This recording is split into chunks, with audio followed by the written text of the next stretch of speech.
Arsenal make their return to the Champions League tonight. The last time they played in the competition, they faced Bayern Munich, and in both legs they lost 5-1. 10-2 on aggregate in 2 years, blood. Quite an embarrassing set of results. In goals for them was David Ospina, and since then Arsenal have come a long way, with two top-class goalkeepers, Aaron Ramsdale and David Raya, currently employed by the club. But that seemingly is a problem, in my opinion anyway. That's what I'm going to be talking about in this video. If you do enjoy, make sure to leave a like. EFC 24 is coming out in the next couple of days, and I need money to waste on FIFA points, so make sure to subscribe. So let's talk about Arsenal. I'm recording this video 1 hour before the first Champions League game against PSV, and in goals, David Raya starts, who also started the game versus Everton. Previously to that though, Aaron Ramsdale started all their previous Premier League games. Aaron Ramsdale has now been Arsenal's goalkeeper for 2 years now, and he's been quite successful at it. That didn't stop Arsenal bringing in a top-class goalkeeper in David Raya in the summer, and I actually didn't know this. I thought Arsenal signed him on a permanent, but he's actually on loan, a £3 million loan fee with an option to buy worth £27 million. Now, why do this? The goalkeeper is typically the one position that is set, you know. The goalkeeper plays every game, every important game, every single minute, unless there's an injury or they're conceding 7 goals every match. And Aaron Ramsdale was not doing this. And it's not like David Raya is a goalkeeper that wants to just sit on the bench. He is unbelievable, did really well at Brentford, had interest from Bayern Munich and Real Madrid, and previously in the summer he did agree a deal to join Tottenham, but that deal ended up being cancelled. The Spurs didn't want to spend £40 million. To me, this whole situation is really interesting because David Raya is a top goalkeeper. It's proven. He has been fantastic for Brentford since they got promoted to the Premier League. I can't exactly remember who had the shot, but Chelsea had a bicycle kick and it was an unbelievable save from David Raya. In a total of 62 appearances for Brentford, he kept 20 clean sheets, made 233 saves, and that form earned him a spot in the Spanish national team. And typically, you want your goalkeeper to be playing football. Aaron Ramsdale is also a member of the English national team. Now, how are both of these players who are getting rotated going to be playing consistent football and getting into their country's national side?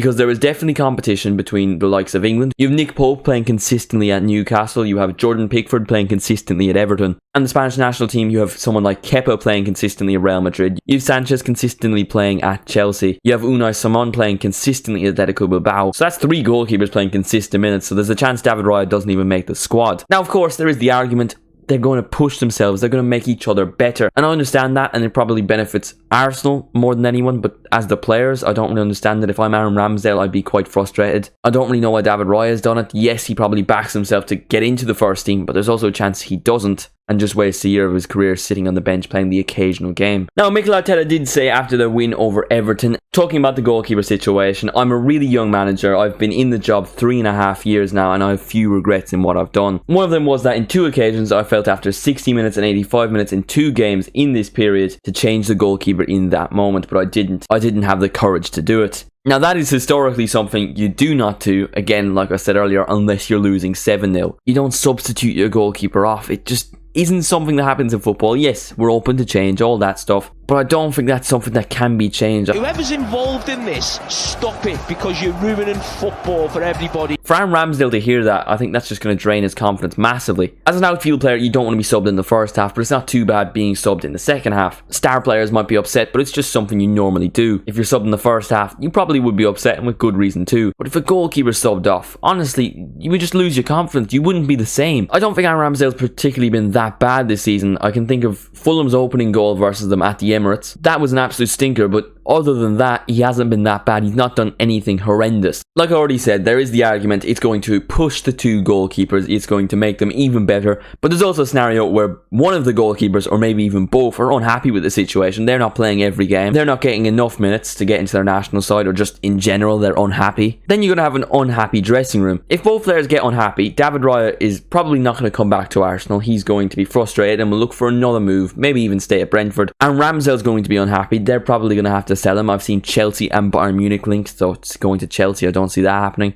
But Bayern Munich need a keeper. Neuer's getting older. I think that would be a good move for Ramsdale, and then all of a sudden you could be in a situation where Arsenal go from 2 top-class goalkeepers to none, and that's not a situation you want to be in. I understand why you want a good backup goalkeeper, but I look at Liverpool, for example. You have the quality of Quistion Kelleher, but he's nowhere near Alisson Becker. He will never ever challenge Alisson, and Kelleher probably understands that because he knows Alisson is the best in the world. But while Arsenal have 2 goalkeepers on a similar level, 2 quality goalkeepers, could well both be Arsenal's number one. There's not going to be an understanding. You really think Aaron Ramsdale is going to be happy not playing his first ever Champions League match? And you think David Raya might be happy to just sit on the sidelines while Ramsdale plays Premier League matches? A similar situation happened a few years ago at Barcelona with Claudio Bravo and Manuel Ter Stegen. Bravo was playing good in the Liga, but he wasn't playing in the Champions League. And every great player wants to play in the Champions League. That caused unhappiness, that caused frustration. Eventually, Barcelona stuck with Ter Stegen, Bravo left. And that's the situation that's going to happen in Arsenal. It's not going to be something that you can maintain. It might work for a season or two, but it's not a long-term solution. I think this is only going to cause problems at Arsenal, and I look at that Champions League game tonight, I can only imagine Aaron Ramsdale being the character he is to be so unhappy with not making his Champions League debut tonight